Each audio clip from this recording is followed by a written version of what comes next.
If you visit the third floor of the Art Gallery of Nova Scotia, and we highly suggest you do, you'll find a one-of-a-kind book created 5 centuries ago in a small Belgian abbey, and it looks like something from a Dan Brown novel. But it wasn't discovered in Europe. It was discovered on a dusty shelf at St. Mary's University by Judith Dietz. I met with Dietz to learn more about her exhibit, Centuries of Silence, the discovery of the Salzine's antiphonal.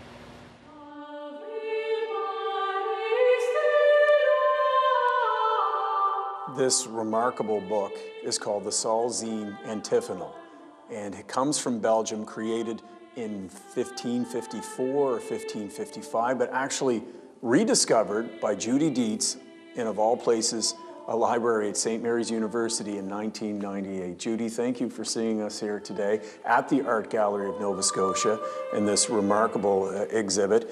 Before we talk about how you found it, let's talk about what this book is, because it's many different things, really.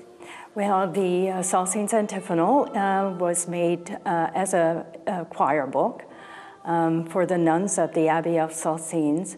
It was made in 1554, 1555 in celebration of the Divine Office. And this would have been music that was sung during specific hours of the day, including antiphons, responsories, and hymns.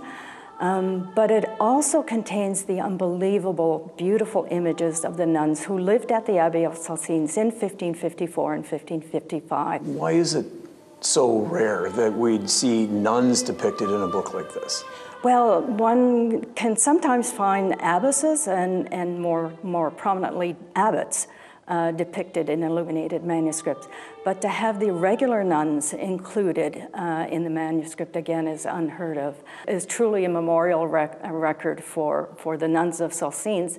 And in some cases, because it's a liturgical book, it's a music manuscript, it contains these beautiful images of art. In the contemporary sense, it might be deemed to be a multimedia book. Sadly, though, the actual abbey that the book comes from didn't survive the French Revolution. No, it was destroyed in 1794-95, and the nuns were dispersed. The exhibition in itself was assembled to place the manuscript in historical and cultural context.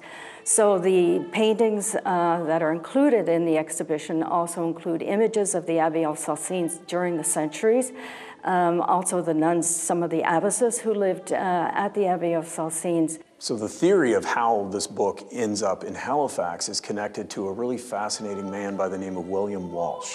It's believed to have been brought over by the first Archbishop for the Archdiocese of Halifax, Bishop William Walsh, in the 1840s or 50s during his travels throughout Europe. He was known to have acquired an immense amount of artwork, specifically for his churches, that he would distribute throughout the province. He has brought over numerous paintings and manuscripts. Unfortunately, it doesn't specifically say the Salzine's Antiphonal, but he does refer to illuminated choir books. The manuscript is over 60 centimeters by 40 centimeters in size. It contains 480 pages, which actually, it's made on vellum or parchment, calfskin, and approximately 240 calves would have been involved in the creation of... 240? Yes, in the creation of the manuscript. A part of the display actually is devoted to the provenance of the manuscript. The more recent provenance was that it was given to St. Mary's University when the Patrick Power Library was constructed in 1975 by Archbishop James Hayes. But it just ends up sitting on a shelf in the library there until you discover it. Can you tell us how you found it? My eyes were cast up on this top shelf by this massive leather-bound book. And when the librarian noticed my interest, he offered to bring it down, and all I had to do was open the first page and see the first beautiful full-page illumination, and I knew immediately it was a mystery I had to solve. The manuscript was so important, I needed to ensure that it would be restored and conserved by the Canadian Conservation Institute, who spent many years analyzing the book and consolidating some of the pigments and rebinding the book because the binding was deteriorating. So now the manuscript is preserved and it's displayed and it's recognized for the importance that it is.